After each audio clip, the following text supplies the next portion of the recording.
In this video, I want to show you how to insert paper in your Epson ET-2850. First, we need to go on the back of the printer over here. This is where the paper input is located. You're going to open it by flipping this small plastic cap. And as you notice, inside you're going to have these guides, the blue guides. If they're not in this position, okay, you need to push them to the extremity.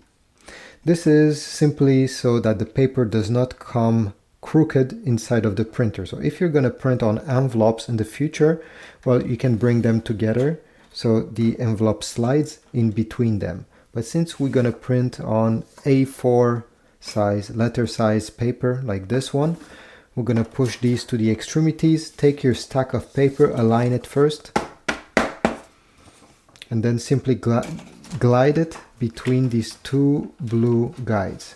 And now, just so your paper doesn't fall on its back, you're going to bring this plastic piece up and you're going to let it sit like this, and the paper will stay in place.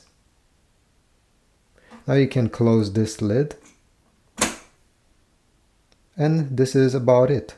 The paper will come out from the front, so extend this plastic piece over here so that the paper doesn't fall all over your desk. It will stay on this specific tray. Thanks for watching. If this was helpful, check my Amazon links if you want to get paper for your printer. I'll put links for ink as well and other accessories. Leave a like, comment, and I'll see you in the next video.